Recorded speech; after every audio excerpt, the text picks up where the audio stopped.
انا کا دیوتا ناول بائی عزیز ذہان کریڈل مسلسل بجتا جا رہا تھا۔ بالآخر اس نے اٹھا کر کان سے لگایا اور گرج کر بولا، کیا مسئلہ ہے؟ منع کیا تھا کہ میری نیند میں خلل نہیں آنا چاہیے۔ تہران پاشا دروازے پر کھڑے ہیں باس، انہیں اندر بلا لوں؟ دوسری جانب اس کی ملازمہ تھی۔ بلا لو کہہ کر کریڈل واپس پٹخا، تنے ہوئے نقوش یخلخت ٹھنڈے پڑ گئے۔ اس نے غسل مندی سے پیشانی مس دی، بیڈ سے اترا، فریش ہو کر لباس تبدیل کر کے نیچے آ گیا۔ خاصی دیر لگا دی تم نے؟ تہران نے نکلے نکلے شجاع کو سر تاپا دیکھ کر مسکرایا اور اٹھ کھڑا ہوا۔ معذرت چاہتا ہوں باس، کام کا برڈن ہی اتنا ہے آج کل کہ آرام کرنے کا وقت ہی نہیں ملتا۔ تم بتاؤ خیر سے ہمارے آشیانے کو جلا بخشی؟ بغل گیر ہوتے ہوئے خوشگواری سے گویا ہوا، خیریت ہی سمجھو، اس شخص کے بارے میں کچھ معلومات چاہیے تھی۔ اس نے کمال حسن کی تصویر شجاع کو تھمائی۔ کس قسم کی معلومات؟ وہ تصویر کو بغور دیکھنے لگا۔ ہر قسم کی معلومات۔ کمال حسن نام ہے اس شخص کا، انتہائی لالچی قسم کا بزنس مین ہے، یوں کہنا بہتر ہوگا کہ اپنے کالے کرتوت اور ارادے اس نے بزنس کی آڑ میں چھپائے ہوئے ہیں۔ اس نے تصویر اینولپ میں بند کر کے واپس ٹیبل پر رکھ دی۔ اور کچھ خاص نہیں۔ فیملی کے بارے میں کچھ جانتے ہو؟ فیملی میں صرف ایک بیٹا اور بیٹی ہی ہے۔ دوسری بیوی سے بیٹا ہے اور پہلی بیوی سے بیٹی۔ بیٹا کیسا ہے؟ وہ صاف ہے، یعنی اس کا باپ کے کالے دھندوں سے کوئی تعلق نہیں، ویسے کچھ اوباش قسم کا ہے۔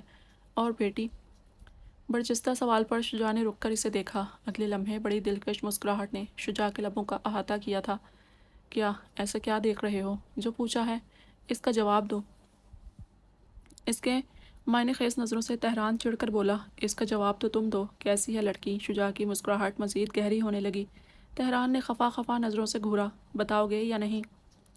وہ لمبی سانس کھینچ کر اس بار سنجیدگی سے گویا ہوا، لڑکی کے بارے میں کچھ نہیں جانتا میں۔ دراصل اب تک میرا اس شخص سے پالا نہیں پڑا، ورنہ پکی رپورٹ دیتا تمہیں۔ ٹھیک ہے، تھینک یو۔ وہ اس بات میں سر ہلاتے ہوئے اٹھنے لگا۔ کچھ کھاؤ پیو گے؟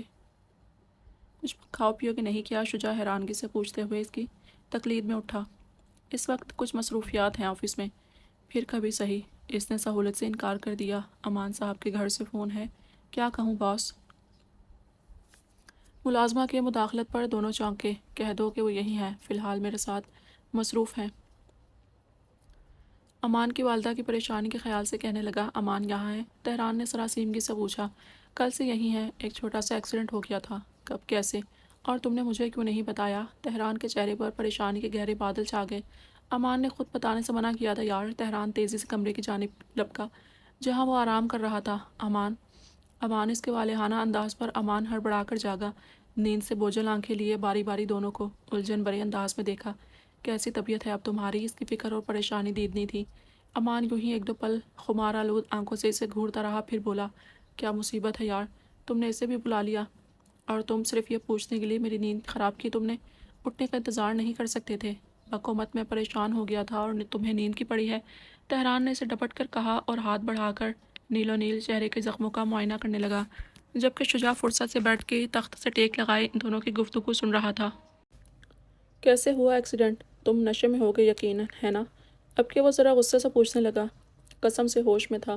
وہ تکیہ درست کرتے ہوئے ذرا سا سیدھا ہوا اور پشت بیڈ سے ٹکانے لگا۔ یکسر بھلا بیٹھا تھا کہ ایلف کی تصویر اس کے تکیے کے نیچے پڑی تھی۔ جیسے ہی شجاع نے اٹھانے کے ارادے سے ہاتھ بڑھایا، اس کا دل اچھل کر حلق میں آ گیا۔ بجلی کی سی تیزی سے تصویر کھینچ کر تکیے تلے دبا دی۔ تو پھر کیسے ہوا یہ ایکسیڈنٹ، یا کچھ اور ہوا؟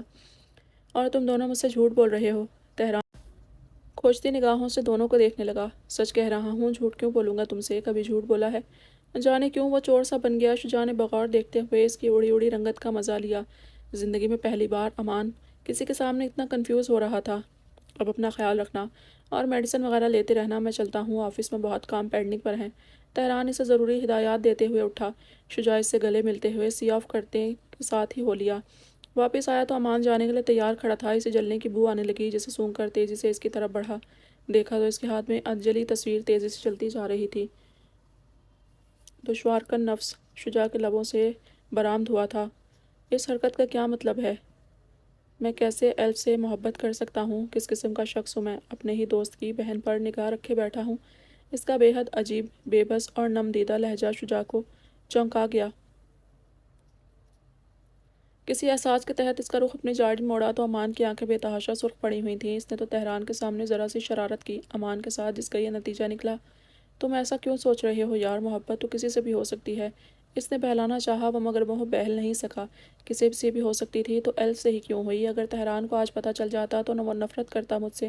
کتنا بھروسہ ہے اسے مجھ پر، کتنی محبت کرتا ہے تہران مجھ سے، اس کے انگنت احسانات ہیں مجھ پر۔ اگر اسے پتہ چل جاتا تو ہماری دوستی کا بھرم ٹوٹ جاتا شجاع۔ میں کبھی اس کا سامنا کرنے کے قابل نہیں رہتا۔ تم خود کو اذیت پہنچانے کے بہانے مت ڈھونڈو امان، ہماری دوستی اتنی بھی کمزور نہیں ہے۔ تمہارے لیے یہ کہنا بہت آسان ہے، کل کو تم بھی اپنی بہن مجھ سے چھپاؤ گے، مجھ سے نفرت کرنے لگو گے۔ ہمارا کوئی جوڑ نہیں ہے شجاع، یہ دوستی بے جوڑ ہے۔ بے اختیار آنسو اس کی آنکھوں سے گرنے لگے۔ اس سے پہلے وہ چلا جاتا شجاع نے اس کے گرد گھیرا بنا کر روک لیا۔ خوبیاں اور خامیاں دونوں ہی اللہ کی دین ہیں، ان پر ہمارا اختیار نہیں ہے امان۔ ہاں، خوبیوں کو سنوارنے اور خابیوں کو سدھارنے پر ہمارا اختیار ضرور ہے۔ باخدا اگر کوئی شخص میری بہن سے اتنی محبت کرتا تو میں اسے قبول کر لیتا، بے شک اس میں لاکھ خامیاں ہوتی۔ تم نہیں کرتے شجاعت عالمگیر، ہرگز بھی قبول نہیں کرتے مجھ جیسا شخص۔ وہ اکھڑ پن سے جواب دے کر اس کا ہاتھ جھٹک کر تیزی سے اس کے گھر سے نکل گیا۔ ایلف، اس نے دانت پیستے ہوئے قدموں کی راکھ کو دیکھا اور سیڑھیوں کی ریلنگ کو مٹھیوں میں بھینچا۔ دلاور پاشا اور ان کے صاحبزادے آپ سے ملنے آئے ہیں۔ دلاور پاشا کون؟ کمال حسن نے کرسی پر جھولتے ہوئے زیر لب نام بڑبڑایا، پھر سیدھے ہوتے ہوئے کہا، اندر بھیج دو ان دونوں کو۔ دلاور پاشا، جنہوں نے کبھی کسی کو انتظار کرنے کی زحمت نہیں کی تھی، وہ کچھ اور خفا ہو گئے۔ کیناور نظروں سے تہران کو گھورتے ہوئے آگے بڑھے۔ کمال حسن یہ منظر دیکھ کر لمحہ بھر کے لیے ششدر رہ گئے۔ یہ وہی شخص تھا جو کل متناسب حلیے میں ان کی بیٹی کا ہاتھ مانگنے آیا تھا، جنہیں اس نے غریبی کا طعنہ دیکھ کر بے نقط سنانے کے بعد آفس سے نکال دیا تھا۔ مگر آج تو وہ کسی ریاست کا شہزادہ لگ رہا تھا، حسن و خوبصورتی میں یکتا، شاہانہ انداز، جاذبانہ تیور۔ وہ ماسکو کی نامور شخصیت دلاور پاشا کا بیٹا تھا۔ حیرت کا مقام تھا، حیرت اور پریشانی میں وہ انہیں بٹھانا بھول ہی گئے تھے۔ دلاور پاشا کی انا بری طرح تڑپ رہی تھی، ان کا بس نہیں چل رہا تھا، ورنہ کب کا اس دو کوڑی کے بزنس مین کے آفس سے نکل جاتے۔ آئیے آئیے، تشریف رکھیے۔ انہوں نے بروقت اپنے جذباتوں پر قابو پایا۔ وہ خاموشی سے کوٹ درست کرتے ہوئے بیٹھ گئے۔ کیا لیں گے آپ؟ کافیاں؟ کچھ بھی نہیں، ہم یہاں کھانے پینے ہرگز نہیں آئے، دلاور پاشا نے انہیں ٹوکتے ہوئے کہا، اور کنکھیوں سے تہران کو دیکھا جو ہنوش خاموش بیٹھا تھا، بیک وقت دونوں کی نگاہوں کا مرکز تھا۔ رائل برو 3 پیس میں ملبوس، بالوں کو اوپر کی جانب سیٹ کیے، وہ بے تحاشا پرکشش لگ رہا تھا۔ چہرے پر ہمیشہ کی طرح گہری سنجیدگی چھائی ہوئی تھی۔ کمال حسن کو رہ رہ کر اپنی گزشتہ جھڑپ یاد آ رہی تھی۔ اگر انہیں معلوم ہوتا کہ تہران دلاور پاشا کی اکلوتی اولاد ہے تو اس سونے کے انڈے دینے والی مرغی کو سر پر بٹھا لیتے۔ ہم یہاں ایک مقصد سے آئے ہیں، اس نے گلا کھنکھار کر بات شروع کرتے ہوئے منتظر نگاہوں سے دلاور پاشا کی جانب دیکھا، جو بالآخر خود پر جبر کرتے ہوئے بولے، میں اپنے بیٹے کے لیے آپ کے صاحبزادی کا ہاتھ مانگنے آیا ہوں، اگر آپ کو کوئی اعتراض نہ ہو تو۔ ظاہر ہے آپ والد ہیں، فیصلہ آپ ہی کا ہوگا۔ انہوں نے جتاتی نگاہوں سے تہران کو دیکھا۔ کمال حسن کی آنکھیں پھٹی کی پھٹی رہ گئی تھیں، ان کی توقع کے بالکل برعکس بات کی گئی تھی۔ لیکن یہ وقت حیران ہونے کا نہیں تھا، اس لیے خود کو سنبھالتے ہوئے دماغ کے گوڑے دوڑانے لگے۔ ایسے کیسے کوئی بھی آ کر مجھ سے میری بیٹی کے متعلق بات کرے گا؟ ہیں کون آپ لوگ؟ حیثیت کیا ہے آپ لوگوں کی؟ میں نے اپنی بیٹی کو بہت نازوں سے پالا ہے، یوں ہی کسی آرے غیرے کے حوالے نہیں کروں گا دلاور صاحب۔ تہران کا دل کیا سامنے بیٹھے مکار شخص کا منہ نوچ لے۔ جتنے نازوں سے آپ نے پالا ہے اپنی بیٹی کو، ہم اس کے دگنے ناز نخرے اٹھائیں گے۔ آپ بے فکر ہو کر ہم پر بھروسہ کریں۔ وہ گہرے طنز سے بولا۔ ایک لمحے کے لیے تو کمال حسن بھی گڑبڑا گئے، جیسے چوری پکڑی گئی ہو۔ تہران اس شخص کی ہر حرکت دیکھ رہا تھا۔ کمال حسن دھیرے دھیرے انہیں کس نوعیت کی گفتگو کی جانب لا رہا تھا، وہ سب سمجھ رہا تھا۔ وہ سب کچھ سوچے بیٹھا تھا، بس دلاور پاشا کیا رد عمل دے گا اور انہیں کیسے ہینڈل کرنا ہے یہ نہیں سوچ سکا۔ تمہیں لگتا ہے تم زبانی کہو گے اور میں بھروسہ کر لوں گا؟ اگر تمہاری خواہش شدید ہے، تم اتنا اصرار کر رہے ہو، اتنا ہی چاہتے ہو میری بیٹی کو، تو ثابت کرو۔ تہران کے لب مبہم سا مسکرانے لگے۔ کمال حسن اصل بات کی جانب آ ہی گیا۔ اس نے کوٹ درست کیا اور سیدھا ہو بیٹھا، ہاتھ باہم پھنسا لیے۔ دلاور پاشا ان دونوں ہی کو سمجھنے کی کوشش کر رہے تھے۔ آپ کی نظر میں ثابت کرنا کسے کہتے ہیں بتائیں، میں ابھی ثابت کر دیتا ہوں، مگر ایک شرط پر۔ اس کے بعد آپ زلف کو میرے حوالے کر دیں گے۔ یہ کیا بکواس ہے تہران؟ تم رشتہ جوڑنے آئے ہو یا سودا کرنے؟ اور تم کس قسم کے باپ ہو؟ تمہیں شرم نہیں آتی؟ تمہاری بیٹی کے متعلق کوئی شخص ایسی گھٹیا بات کہہ رہا ہے اور تم خاموش ہو۔ وہ یکدم غصے میں آ کر ان دونوں پر برس پڑے۔ حیرانی تو تب ہوئی جب کمال حسن نے پیپر اور پین تہران پاشا کی جانب بڑھایا۔ اس کی آنکھوں میں الگ چمک سی تھی۔ وہ بولا، لکھ دو اس پر ایسا کچھ کہ میں انکار نہ کر سکوں۔ دلاور پاشا کے اندر غصے کا لاوا سا ابلنے لگا۔ ان کی رگیں تن گئی۔ اس وقت انہیں سب سے زیادہ غصہ تہران پر آ رہا تھا، جس سے اس حرکت کی توقع ہرگز نہیں تھی۔ تہران، چلو یہاں سے۔ روبرو کمال حسن کی آنکھوں سے دیکھتے ہوئے کہنے لگے، آپ کی کمپنی میں میرے جتنے بھی شیئرز ہیں، میں وہ سب کمال حسن کو ٹرانسفر کر رہا ہوں۔ اس نے دلاور پاشا کا بھرم چکنا چور کر دیا۔ انہوں نے تیزی سے پیپر اس کے ہاتھ سے کھینچا، مگر تب تک وہ سائن کر چکا تھا۔ وہ پھٹی پھٹی آنکھوں سے کاغذ کو کبھی تہران کو دیکھنے لگے، پھر رکا، اس کے چوڑے سینے پر مارا اور وہاں سے چلے گئے۔ ہاتھ ملاؤ، اب ہم بزنس پارٹنر بن گئے ہیں۔ کمال حسن فتح کے جوش میں مسرور سا اس کی طرف ہاتھ بڑھانے لگا۔ اس نے نظر انداز کرتے ہوئے انگشتِ شہادت اٹھا کر دھمکی دی، زلف مجھ تک پہنچ جانی چاہیے کمال حسن، اگر اس کا بال بھی بھیگا ہوا تو تمہاری اینٹ سے اینٹ بجا دوں گا۔ اس کی آنکھوں کی تپش بخوبی محسوس کی تھی۔ ہاں ہاں ضرور، انہوں نے بخوبی گڑبڑا کر پیشانی چھوتے ہوئے اس بات میں سر ہلایا۔ تہران تیزی سے دلاور پاشا کے ہم قدم ہوا۔ سارے راستے وہ ضبط کرتے آئے تھے، بات اب غیرت تربیت سے آگے نکل چکی تھی۔ ان کے اربوں خربوں روپے کے شیئرز تہران پاشا نے پلیٹ میں سجا کر کمال حسن کے حوالے کر دیے تھے۔ بابا میری بات تو سنیں، ان کا ضبط بکھر گیا تھا، وہ پھٹ پڑے۔ تہران جو حرکت کر آیا تھا انہیں برزخ میں اتارنے کے لیے کافی تھی۔ مجھے تم سے اس قدر نیچ حرکت کی امید نہیں تھی تہران۔ تمہیں حق نہیں پہنچتا کہ تم میری محنت اور خون پسینے کی کمائی ایک لالچی شخص کے سپرد کر دو۔ مگر بابا وہ میرے شیئرز تھے، آپ نے مجھے دیے تھے، وہ نرمی سے بولا۔ ہاں دیے تھے مگر اپنے بیٹے کو دیے تھے، تمہارا حق سمجھ کر دیے تھے۔ مگر میں ہی پاگل ہو گیا تھا جو تم سے امیدیں لگائے بیٹھا تھا۔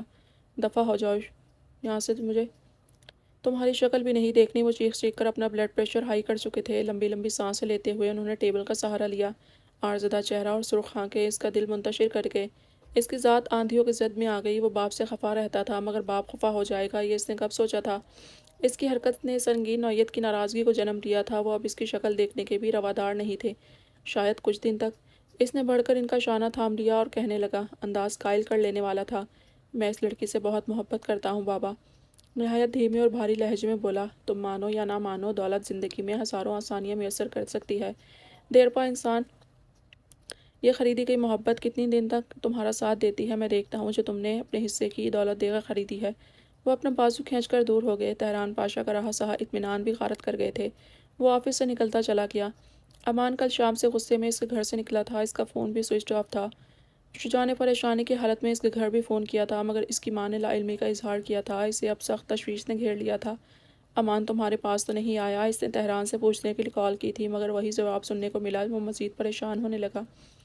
مجھے بہت ضروری کام پڑ گیا ہے، تم سے اگر کرو تو حکم کرو۔ بندہ ناچیز حاضر ہے۔ اس نے کپ میں کافی ڈیلی اور مرکزی کرسی پر آرام دہ انداز میں بیٹھ گیا۔ تمہیں تصویر بھیج رہا ہوں لڑکی کی، اسے چند دنوں کے لیے منظر سے غائب کر دو۔ وہ بے اختیار ہنس پڑا۔ سیدھا سیدھا کہو لڑکی اغوا کروانی ہے؟ ایسا ہی سمجھو، پر جس طرح جواب آیا، توبہ ہے، تم لوگوں نے کیا مجھے غنڈہ سمجھ رکھا ہے؟ میں ایسے کام نہیں کرتا بھائی، اس نے لب دباتے ہوئے شرارتی انداز میں کہا۔ تمہارے تو اچھے اچھے بھی کریں گے، تہران نے دھونس جماتے ہوئے تڑی دی تھی۔ کیا بگاڑا ہے اس دوشیزہ نے تمہارا؟ کیوں کر بیچاری کے پیچھے پڑے ہو ظالم جلاد؟